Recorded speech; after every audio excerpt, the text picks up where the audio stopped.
ሄሊኮፕተሩ ተከስክሷል። ፋኖ በተለያዩ ግንባሮች አመርቂ ድል አስመዝግቧል። በተለይም በጎጃምና በሸዋ የተደረጉ ውጊያዎች ተጠቃሽ ናቸው። ፋኖ የሰራውን ጀብድ በዝርዝር ታደምጡታላችሁ።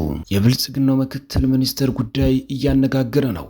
በወልዲያ ከተማ ተገኝቶ የህዝብን የዕለት ተዕለት ኑሮ አስመልክቶ ያደረገው ንግግር በርካቶችን አስቆጥቷል። ሌላኛው መረጃችን ነው።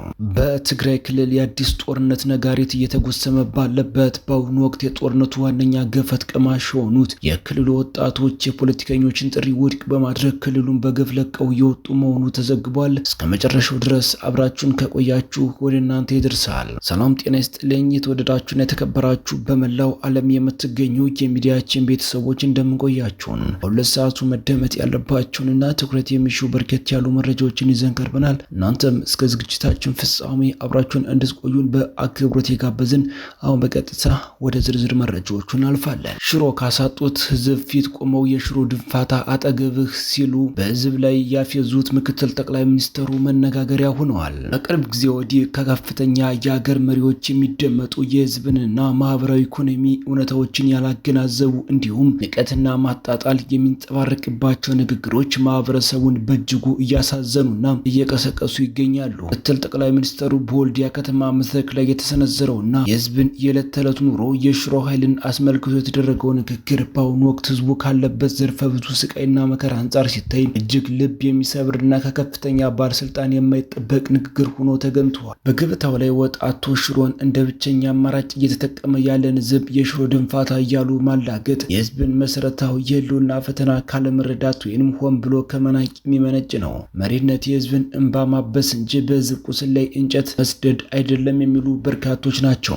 በአሁኑ ወቅት የአማራ ህዝብም ሆነ መላው የኢትዮጵያ ህዝብ በከፍተኛ የኑሮ ውድነት፣ በሰላም እጦት፣ በከበባና በጦርነት ሰለባነት ውስጥ እየማቀቀ ይገኛል። ህዝቡ ዛሬም ቢሆን የሀገር መሰረቱ ሆኖ የጸናው በራሱ ጥረትና በፈጣሪው ረዳትነት እንጂ ባለስልጣናት መልካም ፈቃድ አይደለም። ከፍተኛ የሀገር መሪዎች ስልጣን ላይ የተቀመጡት የህዝብን ሰላም፣ ደህንነትና ልማት ለማረጋገጥ ነው። በመሆኑም በህዝብ መድረክ ላይ ሲገኙ ንግግራቸው ቁስልን የሚፈውስ አንድነትን የሚሰብክና ለችግሮች መፍትሄ የሚያመላክት መሆን አለበት እንጂ ከአመራር የማይጠበቅ ትውልድን የሚያቀያይሙና ክብርን ዝቅ የሚያደርጉ ንግግሮች መናገር አይገባቸውም ነበር። መሪዎች ግን ከእንዲህ አይነት ንቁ ያልሆኑና ህዝብን የሚያስቆጡ ንግግሮች ታቅበው ትኩረታቸው በህዝብ ላይ የተደቀነን የሰላምና የኢኮኖሚ ቀውሶች መፍታት ቢያደርጉ መልካም ነው ሲሉ በርካቶች አስተያየታቸውን እየሰጡ ነው። ወደ ግንባር መረጃዎች ስናልፍ ደግሞ በወሎ ቤተ አማራ ቀጠና መካነ ሰላም ግንባር ከፋኖ ደፈጣ ጥቃት ለማምለጥ ሲሸሹ በነበሩ የአገዛዙ ኃይሎች ላይ በደረሰ የተሽከርካሪ አደጋ በርካቶች ወታደሮች ሙትና ቁስለኛ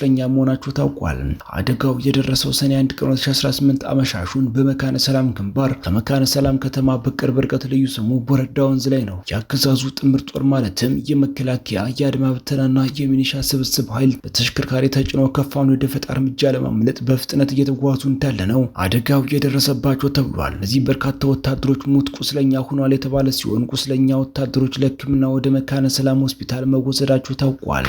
አደጋው ህይወታቸው ካለፈው ወታደሮች መካከል አገዛዙ ይተማመንባቸው የነበሩ መስመራዊ አዋጊዎችና የቡድን መሳሪያ ተተኳሾች እንደሚገኙበት ተረጋግጧል። እንዲሁም የአፋብኃኝ ሸዋ ጠቅላይ ግዛት አሳምነው አፄ ዘርዓ ያዕቆብ አንደኛ ኮር ነጎድጓድ ክፍለ ጦር አንደኛ ሻለቃ በሰራው ድንቅ ልዩ የከተማ ኦፕሬሽን ካለምንም የተኩስ ልውውጥ የአገዛዙን የሚኒሻ ሻምበር መሊ ከነሙሉ ትጥቁ ጋማውን አንጠልጥሎ በድል መመለሱን አስታውቋል። ነጎድጓድ ክፍለ ጦር ሁለተኛ ሻለቃ ትናንት ሰኔ 1 2018 ከሌሊቱ 10 ሰዓት ገደማ ላይ በደብረ ብርሃን ከተማ ዙሪያ በሚገኘው በሲያ ደብር ዋዩ ወረዳ ስር ልዩ ስሙ እንጨቆረር ከተማ ድረስ ዘልቆ በመግባት በወሰዱት የተጠና ልዩ ኦፕሬሽን የአገዛዙን ወንበር አስጠባቂ ሚኒሻ ሻምበል መሪ ሆነውን መካሽ አግደው በጋሻ የሚባለውን ባንዳ ሚኒሻ ከነሙሉ ትጥቁ እንደማረኩት አስታውቀዋል። በሌላ ዜና የአፋብኃኝ ሸዋ ጠቅላይ ግዛት አሳምነው አፄ አምደ ጽዮን ኮር ንጉስ ሳህለ ስላሴ ክፍለ ጦር የታድሶ መርሃ ግብር ማካሄዳቸውን አስታውቀዋል። መረጃዎቻችን ሲቀጥሉ በትግራይ ክልል አዲስ የጦርነት ነጋሪት እየተጎሰመ ባለበት በአሁኑ ወቅት የጦርነቱ ዋነኛ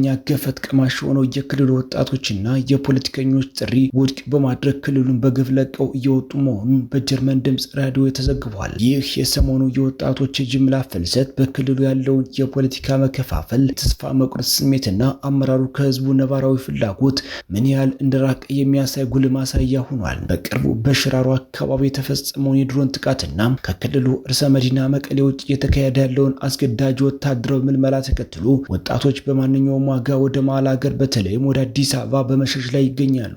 ይህ የሽሽት ውሳኔ ቀላል የፍርሃት እርምጃ ብቻ ሳይሆን ትናንት ከደፈረን ኃይል ጋር መስራት አልፈልግምና ለዳግም ጦርነት የሚያሳምን በቂ ምክንያት የለንም በሚሉ ጠንካራ የሞራልና የፖለቲካ መከራከሪያዎች ላይ የተመሰረተ ታሰበበት እምቢተኝነት ነው። ወጣቱ ካለፈው ደም አፋሳሽና አውዳሚ ጦርነት በመማር ከመገደል ይልቅ መማርን ከመስራት ይልቅ ህይወቱን መለወጥን ዋነኛ ዓላማ ማድረጉን ግልጽ እያሳየ ይገኛል።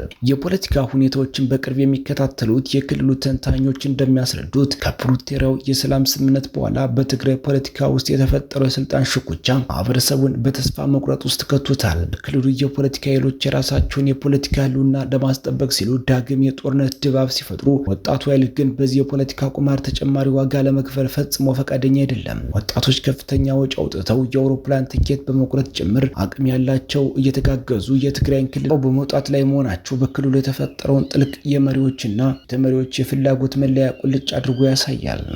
በመጨረሻም ዘመናዊ ሄሊኮፕተር በኢራን ተመቷል ሲል ትራምፕ አስታውቋል። ቤጅ የተሰኘ የአሜሪካ ዘመናዊና ቅንጡ ሄሊኮፕተር በትናንትናው ዕለት በሆርሙዝ ፓትሮል እያደረገ ባለበት ሰዓት በኢራን ተመቶ መውደቁን ዶናልድ ትራምፕ በትሩዝ ሶሻል ገጻቸው አስፍረዋል። በሄሊኮፕተር ውስጥ የነበሩ ሁለቱም አብራሪዎች ከሞት ተርፈዋል ብለዋል። ኢራን ለፈጸመችው ጥቃት ምላሽ እንሰጣለንም ሲሉ አስታውቀዋል። የዚህ ሄሊኮፕተር ዋጋ $67 ሚሊዮን አካባቢ እንደተገመተም ተነግሯል። የተወደዳችሁና የተከበራችሁ በመላው ዓለም የምትገኙ የሚዲያችን ቤተሰቦች ለሰዓቱ የያዝናቸው መረጃዎች እነዚህን ይመስሉ ነበር። አንተም እስከ ዝግጅታችን ፍጻሜ አብራችሁን ስለቆያችሁ ምስጋናችን ከልብ ነው። በሌላ አዳዲስ ወቅታዊ መረጃ እስከምንገናኝ በያላችሁበት ሁሉ ሰላሙን ተመኘን። ጤና ይስጥልን።